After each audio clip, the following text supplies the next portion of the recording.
weli waxaa sii socda dibadbaxyada iyo weliba shirarka kala duwan ee markaasi Soomaalida gobolka Minnesota ee cariga Mareykanka ku dhaqan ay sameynayaan shirarkan iyo sidoo kale dibadbaxyadan ayaa waxa looga soo horjeedaa madaxweynaha dalka Mareykanka Donald Trump oo dhawaan uu ka soo yeeray hadal la yaab ku noqday sidoo kalena dadka Soomaalida ee sharciga aan haysanin markaasi argagax ku abuuray haddaba Ilhan Omar ayaa si adag uga hadashay sidoo kalena ka jawaabtay hadalkii Donald Trump waxaana Ilhan Omar ay ku tilmaantay Donald Trump inuu yahay mid jaahila sidoo kalena aan aqoonin sharciga iyo xeerarka u degsan dalkani isaga uu madaxweynaha ka yahay Ilhan Omar ayaa waxa ay sheegtay in Soomaalida aysan ahayn kuwa loo goodin karo ama markaasi indhaha loo gurxin karo waxa ay dadka shacabka ugu baaqday inay isdajiyaan iyagana ay u joogaan sidoo kalena xabadka ay u garaacanayaan waxa kale isagana hadlay si adagna markaasi u weeraray madaxweynaha dalka Mareykanka Donald Trump xeer ilaaliyaha gobolka Minnesota ninka la yiraahdo Ilhan ayaa waxa uu sheegay in Soomaalidu ay yihiin tiirka ugu adag ee gobolka Minnesota sidoo kale Soomaalidu inay yihiin dadka ugu wanaagsan ee gobolkan ku dhaqan waxa uu tilmaamay hadalkaasi Donald Trump ka soo baxay inuu yahay hadal markaasi uu sida caruurta ugu hadaaqayo balse xigmad aan ku salaysnayn haddaba xeer ilaaliyaha guud ee gobolkaasi Minnesota Ilhan ayaa isagana si adag u cambaareeyay labadaas oo kaliya ma dhammaan madaxdii Soomaalida gobolkan Minnesota ku matalaysay ayaa siyaabo kala duwan uga hadlaya dhowr iyo 20 saacadood ee la soo dhaafay haddaba dadka shacabka madaxda iyo sidoo kale odayaasha dhaqanka iyo aqoon-yahanka gobolkaasi Minnesota ee Soomaalida iyo waliba dadka kale ee muslimiinta waxa ay muujiyeen cududooda iyo in aynan ahayn kuwa markaasi laga dhex faa'iideysan karo loo caga jugleyn karo indhahana loo gududin karo waxa ay sheegeen in ay yihiin kuwa dalkan iyaga u dhashay qaarkood sharciyada ay haystaan balse shakhsiyaadka sharci la'aanta in aan loogu goodin karin in sharciga TBS lagala laabanayo sidoo kalena aan dhawaan loo cusboonaysiin doonin waxa la sheegay in gobolka Minnesota oo kaliya Soomaalida dhaqan aysan saameynaynin arrintan iyo hadalka Donald Trump ka soo yeeray balse saameyn ballaaran ay ku yeelan karto dhammaan gobolada kale ee dalkaasi Mareykanka waxaana Soomaalida loogu baaqay in si wada jir ah oo midaysan ay arrintaasi uga hor imaadaan haddaba weli xaaladda waa la karkarinayaa Soomaalidiina waxa ay muujiyeen cududooda iyo inay yihiin dad isku duuban sidoo kale waxa ay sheegeen iskana fogeeyeen hadalka Donald Trump ee ahaa in kooxa argagixisaha markaasi lacagta ay u diraan waxa uu sheegay in bilaayiin dollarka Mareykanka ee loo diro wadamo kale iyo sidoo kale kooxa argagixisaha oo lagu maalgeliyo arrimahaas oo dhan daawadayaal waa iska fogeeyeen sidoo kale waxa ay sheegeen in ay yihiin kuwa dakhliga ugu badan iyaga ee gobolka Minnesota ka soo galiya haddaba daawadayaal bal aan idin la wadaago xeer ilaaliyaha gobolka Minnesota oo arrintaasi si adag uga hadlay Donald Trumpna markaasi weeraray iyo waliba Ilhan Omar oo markaasi iyadana luqadda Ingiriisiga ku hadlaysa si adagna markaasi uga hortimaaday hadalka Donald Trump kuna tilmaantay inuu yahay mid aan waxba kala soconin sidoo kalena xeerarka dalkan u degsan aan waxba ka ogeyn waxa ay ku eedeysay inuu yahay nin markaasi sharciga dalka Mareykanka u degsan jabinaya oo si cad markaasi u jabinaya isaga ayaana looga baahan yahay ay tir in laga talaabo qaado bal markuu horeysa aan idin horeysiyo muuqaalka xeer ilaaliyaha gobolka Minnesota Ilhan kadibna waxaan idinku xijisiin doonaa hadalka sida kulul ay ugu hadashay ee ugu jawaabaysa Donald Trump Ilhan Omar. You know, the Somali community really makes Minnesota better. And that isn't a matter of debate for us. We know it. Somali community is an integral part of our state, our culture, and our neighborhoods. Like so many immigrant communities before them, many Somalis came to Minnesota fleeing conflict, instability, famine, just looking to build better lives for themselves and their families like everybody else. And that's what TPS is designed to do. Provide protected legal status for people whose nations are facing dire conditions due to war, natural disaster, or other serious crimes. But of course, Donald Trump read the wrong blog post or watched a fake AI video or saw the wrong tweet, whatever decisions these days, we don't know. And all that is all he needed to decide to attack our Somali neighbors. But as usual, he's wrong on the law. TPS exists for people whose safety would be at risk if they return to their countries. And tragically, for so many of our neighbors, Somalia right now meets that criteria. The Trump administration knows this. The U.S. State Department publishes an annual advisory on international travel with 4 levels ranging from number 1, exercise normal precautions, to 4, do not travel. So the State Department says, do not travel if you're at level 4. Somalia is at level 4 right now.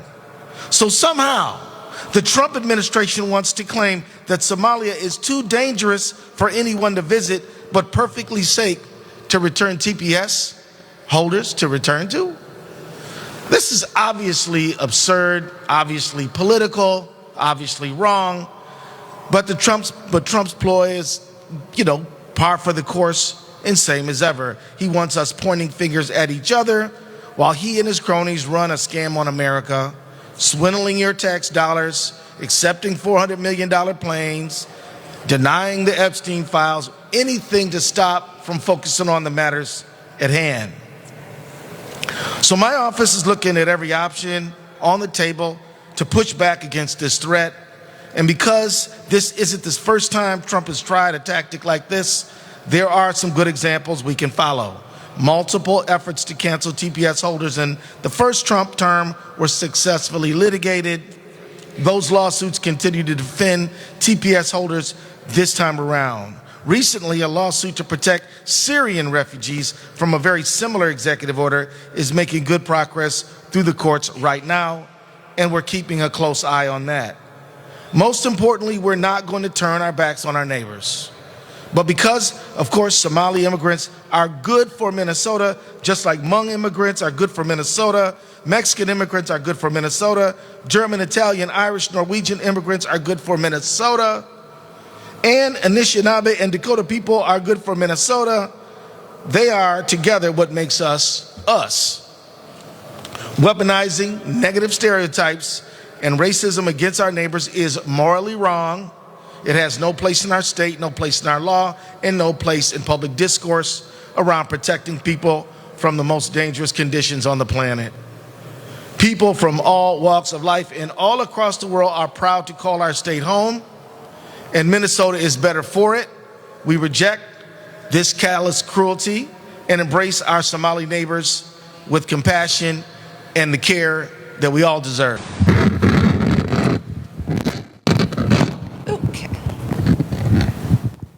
Good morning, everyone. Good morning. Assalamu alaikum. Subah wanaagsan.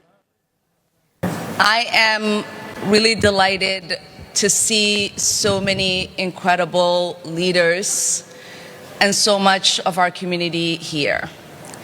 I want to start with a gratitude by thanking the Minnesota Democratic delegation. Senator Amy Klobuchar, Senator Tina Smith, Congresswoman Angie Craig, Congresswoman Betty McCollum, for strongly speaking in opposition to the hate, to the fear-mongering, and for standing up in unity for the Somali community here in Minnesota and across the country.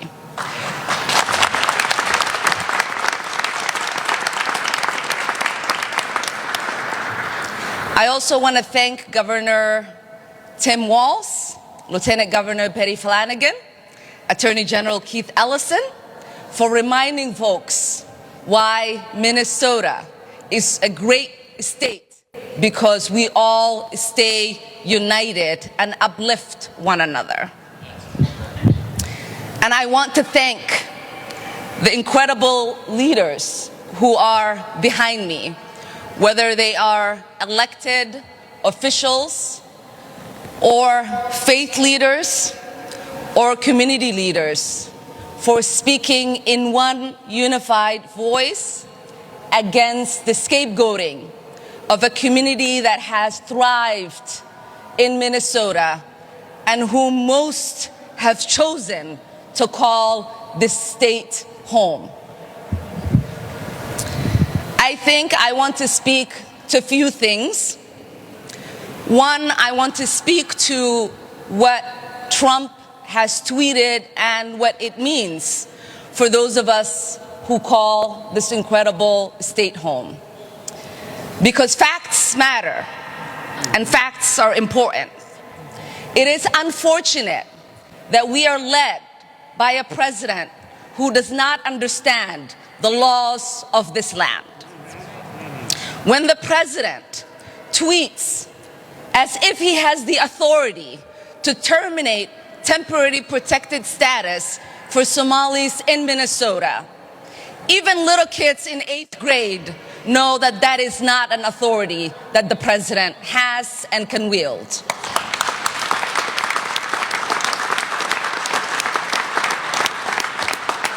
Temporary status protection for Somalis expires March of 2026, and anyone with that status has 60 days after for it to have any impact on them.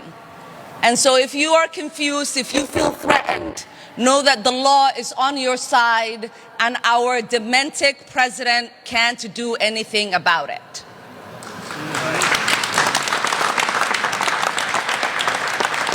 The other unlawful thing that our lawless president is claiming to do so is to terminate that status for only one state, which he has no authority to do so.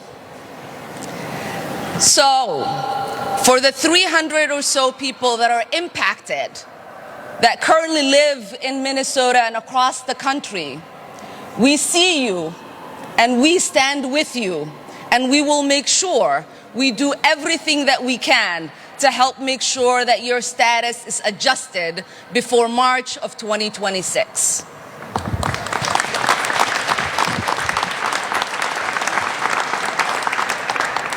Because you know and I know that there is nothing temporary about people's lives here in the United States. Many of these people that we are talking about have built lives. They own homes, they own businesses, they are a vibrant part of our communities. And we want to make sure that their new home stays their forever home. The second thing I want to speak to is that in this country, we do not blame the lawlessness of an individual on a whole community.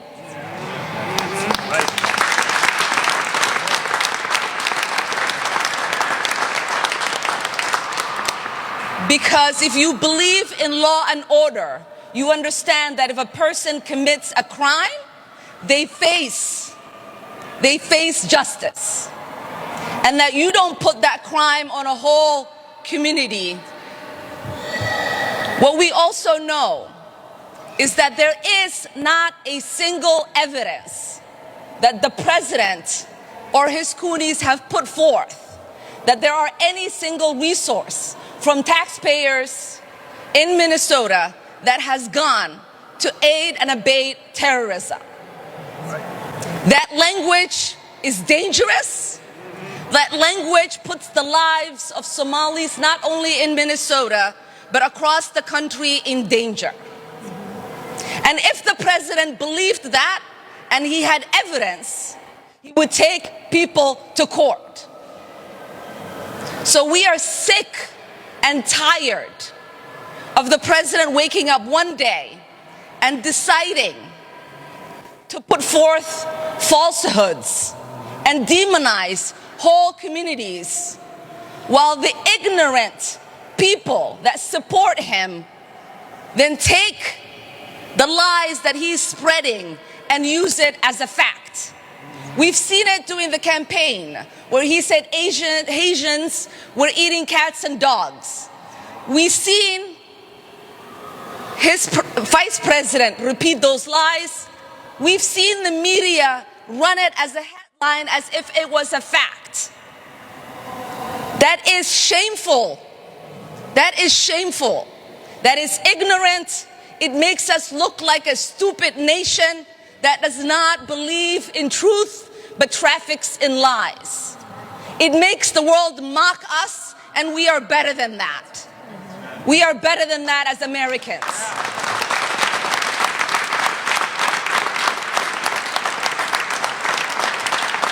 Somalis are not terrorizing this nation. We are helping it thrive. Somalis have always seen themselves as a fabric of this nation. We have signed up to serve this country in its military. We have signed up to teach children. We have signed up to become nurses and doctors and engineers. We have signed up to be public servants and get elected into office. We don't do that because we hate this nation. We do that because we love this nation.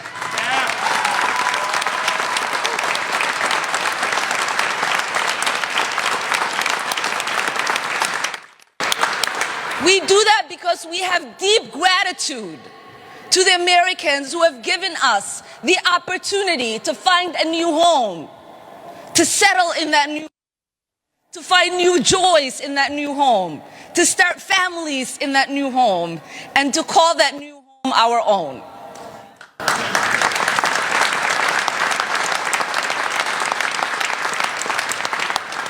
We don't complain on the sidelines. We get involved in making America better.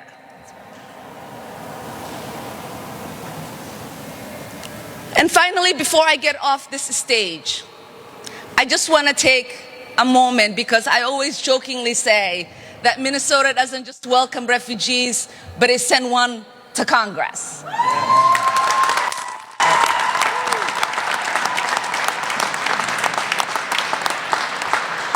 But I want most Minnesotans to know this.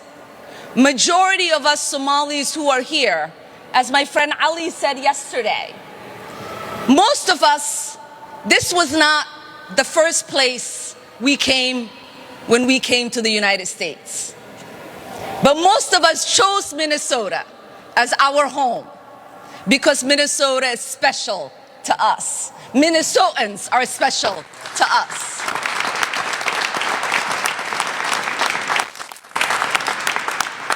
When we moved from Arlington, Virginia, and came here nearly 30 years ago, none of us decided to move to another state. My siblings and I and my dad, until he died, called Minnesota home. Because, like I said, Minnesota is special. And I know almost every single elected Somali Minnesotan did not start out in Minnesota, but chose to come here, stay here, start families here, and ultimately serve the people who welcomed them into this beautiful state.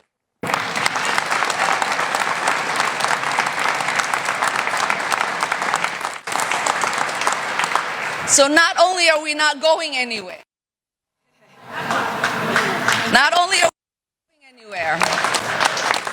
we are not going to allow anybody to make us feel less Minnesotan or less American.